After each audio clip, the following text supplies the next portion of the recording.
নবজাতক জন্মের পর তার জীবনের প্রথম কয়েকটি মুহূর্তই অনেক সময় নির্ধারণ করে দেয় ভবিষ্যতের অনেক কিছু।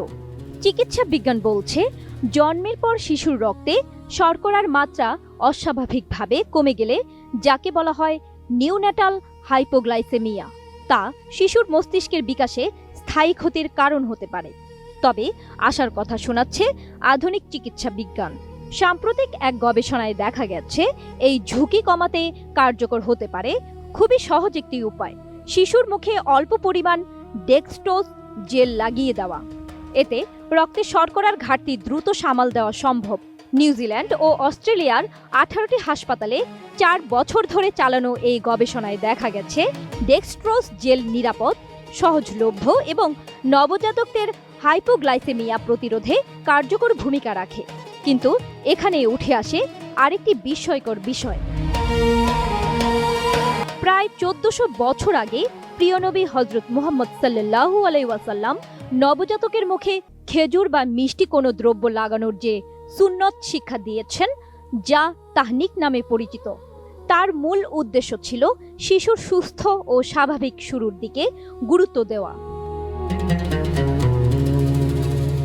আজ যে বিষয়টি বিজ্ঞান গবেষণাগারে উঠে আসছে, ইসলাম সেই মানব কল্যাণের দিক নির্দেশনা দিয়েছে বহু আগেই, সহজ ও মানবিক এক পথে। রাসূল সাল্লাল্লাহু আলাইহি সাল্লাম এমন বেশ কিছু অভ্যাস নিয়ে এ যাবৎকালে অনেক গবেষণা হয়েছে, যা একজন মানুষকে আজীবনের জন্য সুস্থ থাকতে পারে। সকাল সকাল ঘুম থেকে জাগ্রত হওয়া। রাসূল সাল্লাল্লাহু আলাইহি ওয়াসাল্লাম তাড়াতাড়ি ঘুম থেকে জাগতেন এবং দিনের কাজ শুরু করতেন। আজ বিজ্ঞান প্রমাণ করেছে, সকাল সকাল জাগ্রত হওয়া মানুষের মধ্যে প্রোডাক্টিভিটি বেশি থাকে। 7 habit of highly effective peoples গ্রন্থে একজন খ্রিস্টান বিজ্ঞানী দাবি করেছেন, পৃথিবীর সকল সফল এবং সাকসেসফুল মানুষদের একটি কমন অভ্যাস ছিল, তারা সকলেই সকাল সকাল ঘুম থেকে উঠতেন। স্বল্প আহার গ্রহণ করা। রাসূল সাল্লাল্লাহু আলাইহি ওয়াসাল্লাম রোগ ও অসুস্থতা প্রতিরোধ করার জন্য কম খেতেন। জাপানি হারাহাচিবু নীতির সাথে এটির মিল রয়েছে। হারাহাচিবু নীতিতে বলা হয়েছে, পেট 80% পূর্ণ হলে খাওয়া বন্ধ করতে হবে।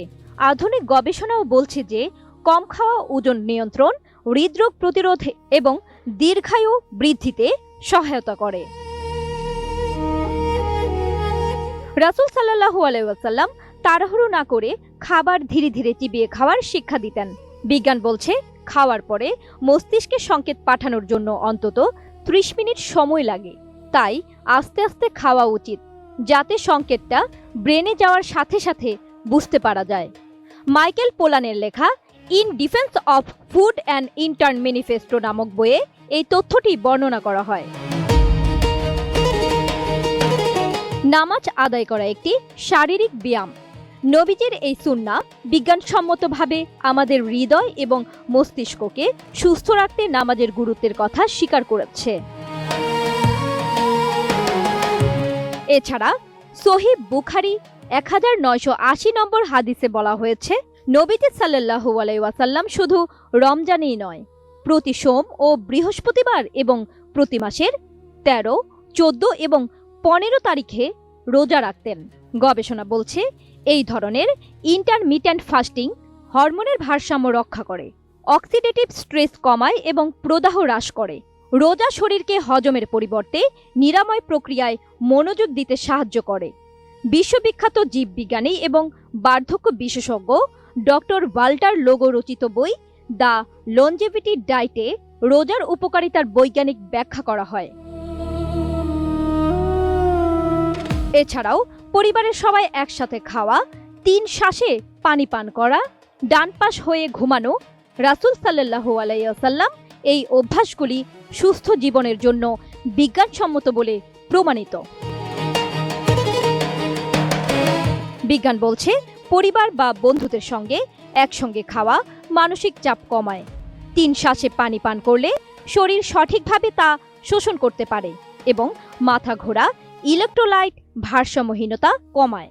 এবং ডান পাশ হয়ে ঘুমালে হার্টে চাপ কম পড়ে, কারণ যেহেতু হার্টের অবস্থান বাম পাশে।